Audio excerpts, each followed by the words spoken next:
Welcome back my YouTube channel the civil expert. आज के दिन हम कुछ खास करने वाले हैं। एक यूट्यूब पे हमारे कलीग्स इंजीनियर्स ने कमेंट किए थे कि मैं ये कुछ आरसीसी रिपेयरिंग के बारे में बताऊं। तो मैं आज उसी के टॉपिक पे डिस्कस करेंगे कि आरसीसी रिपेयरिंग की ज़रूरत होती क्यों है। जब हम कोई भी स्ट्रक्चर को कास्ट करते हैं, कास्ट करने के बाद क्या होता है कि कभी कुछ कंक्रीट जो हो स्लम ड्रॉप हो जाता है या कुछ कंक्रीट में प्रॉब्लम की वजह से, ओवर वाइब्रेटिंग की वजह से, एनीवे जो भी रहेगा इसके बारे में हम डिटेल्स में बताएंगे आपको। आज हम वो बताने वाले हैं कि आरसीसी रिपेयरिंग को मेथोडोलॉजी और उसके प्रोसीजर के बारे में कि कैसे करते हैं, कितने टाइप्स के होते हैं। उसका अगर रिपेयरिंग करते हैं तो उसमें कुछ टेस्ट वगैरह रिक्वायर्ड रहता है या नहीं रहता, वो भी हम बताएंगे आपको।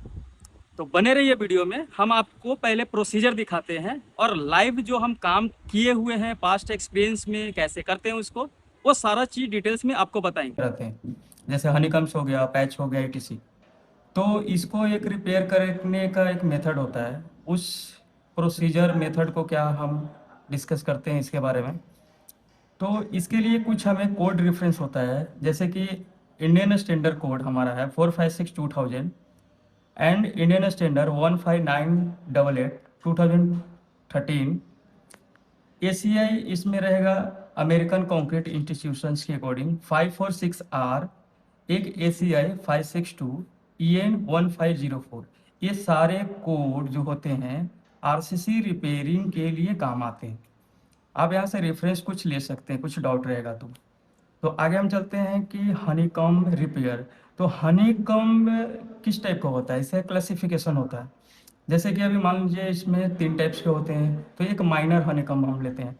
तो माइनर हनीकॉम्ब में होता क्या है, जिसका डेप्थ जो हो 25 mm से कम हो, ठीक है, उसमें रेनफोर्समेंट एक्सपोज नहीं होता है।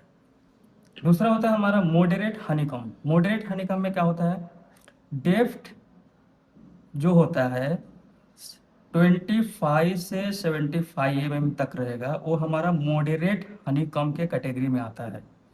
इसमें प्रॉब्लम होता है जैसे स्ट्रक्चरल का इसमें कंसर्न हो सकता है, रेनफोर्समेंट इसमें एक्सपोज दिखेगा, मतलब आपको वो हनीकॉम्ब में रेनफोर्समेंट जो स्टील बार से वो दिखेगा।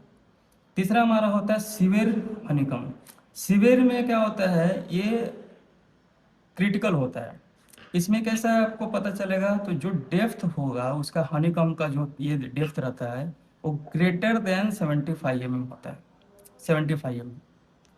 अभी इसका रिपेयरिंग प्रोसीजर के बारे में हम बात करते हैं। तो रिपेयर प्रोसीजर के बारे में हम कैसे करेंगे उसको, तो उस एरिया को सबसे पहले हम इंस्पेक्ट करेंगे। जिस एरिया में डिफेक्ट है उसको मार्क कर देंगे। फिर उसके बाद जितने भी वहाँ पे लूज पार्टिकल्स है सारा चीज़ उसको हम रिमूव करेंगे, सरफेस को क्लीन करेंगे। फिर वहाँ पे हम बॉन्डिंग एजेंट को अप्लाई करेंगे। तो बॉन्डिंग एजेंट पे क्या रहेगा, आपका इपॉक्सी रहेगा, इक्रेलिक बेस रहेगा, एसबीआर वगैरह रहेगा, बॉन्डिंग एजेंट रहेगा, ठीक है।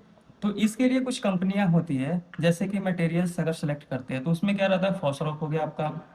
फॉस्फरॉक में क्या आएगा, नीटो बॉन्ड आएगा आपका, नीटो बॉन्ड ईपी करके आता है। सिक्का का एक मटेरियल रहता है, सिक्का ड्यूर करके 32। डॉक्टर फिक्सिट का एक यूआरपी रहेगा। तो जो भी आपका कंपनी का रिकमेंडेशन है, जो कंपनी का आपका प्रोजेक्ट स्पेसिफिक है उसके अकॉर्डिंग आप सिलेक्ट कर सकते हैं। फिर इसमें हमारा आता है रिपेयर मटेरियल। तो रिपेयर मटेरियल का सिलेक्शन कैसे करेंगे आप, तो वो होता है जो हनीकॉम्ब जिस कैटेगरी का है उस कैटेगरी के अकॉर्डिंग हम मटेरियल को सिलेक्ट करते हैं। तो सबसे पहला हम देखते हैं जो अप टू 25 mm है हमारा थिकनेस, डेप्थ है, उसके लिए उसके लिए हम एक मिक्स को डिजाइन करते हैं जिसका रेशियो होता है 1:3 का। तो 1 पार्ट जो हो गया आपका वो हो गया सीमेंट, और सैंड हो गया आपका 3 पार्ट। और इसमें जो है 10 से 15% SBR by weight of cement आप मिला सकते हैं, ठीक है। अभी हम आते हैं दूसरे कैटेगरी के अकॉर्डिंग।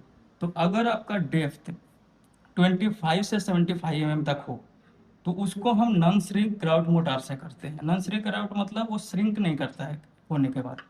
अभी इसमें क्या है, इसमें आप कोई भी कंपनी को ले सकते हैं, जैसे आपका फॉसरॉक हो गया, सिक्का हो गया। तो फॉसरॉक में रेनरॉक एचबी करके आता है, वो ले सकते हैं आप। सिक्का मोनोटॉप सीरीज में कोई भी आप एक लिख सकते हैं, ठीक है। अब आते हैं हम थर्ड कैटेगरी के अकॉर्डिंग। तो थर्ड कैटेगरी में हमारा क्या आता है, जो हमारा 75 के ऊपर डेप्थ हो, स्टील उसमें एक्सपोज हो, जैसे हमने आपको पहले बताया, ये सारा चीज़ें बताया। तो इसमें हमारा क्या है, मटेरियल कैसे सिलेक्ट करेंगे, इसमें माइक्रो कंक्रीट से हम करेंगे, ठीक है। तो माइक्रो कंक्रीट कौन सा होगा, एक सिक्का का ग्राउट आता है माइक्रो कंक्रीट में, या इसका इक्विवेलेंट आप कोई भी ले लीजिए, सिक्का ग्राउट ले लीजिए, इसका इक्विवेलेंट। इक्विवेलेंट करने का मतलब क्या है, मान लीजिए कि आपका M50 ग्रेड का कोई भी कंक्रीट है, ठीक है। तो जो भी आप मटेरियल सिलेक्ट करते हैं वो इस ग्रेड के अकॉर्डिंग उसका स्ट्रेंथ होना चाहिए। लाइक 50 करेक्टिव स्ट्रेंथ है इसका, तो आपको 50 एबव या 50 इक्विवेलेंट लेना चाहिए, ठीक है। अभी दूसरा हमारा है फॉस्फोरस रेनरॉक आरजी, फॉस्फोरस रेनरॉक आरजी, या इसका इक्विवेलेंट जो आपको बताया ये सारा चीज़। अभी ये सब चीज़ करने के बाद आपको क्यूरिंग रिक्वायर्ड रहेगा। तो क्यूरिंग अगर सीमेंटेशियस है तो सीमेंटेशियस में आप 7 डेज का क्यूरिंग कर सकते हैं, जैसे कि पहला वाला कैटेगरी का हमारा था। अगर मान लीजिए आप कोई भी ग्राउट यूज कर रहे हैं, माइक्रो कंक्रीट यूज कर रहे हैं, तो उसके लिए आपको फॉलो करना पड़ेगा एज पर मैन्युफैक्चरिंग रिकमेंडेशन। क्योंकि इसमें क्या क्या होता है, कभी कभी वो सेल्फ क्यूरिंग का ही मटेरियल रहता है, कभी कभी आप उसमें क्यूरिंग कंपाउंड अप्लाई कर सकते हैं, तो आपका सिलेक्शन के ऊपर है।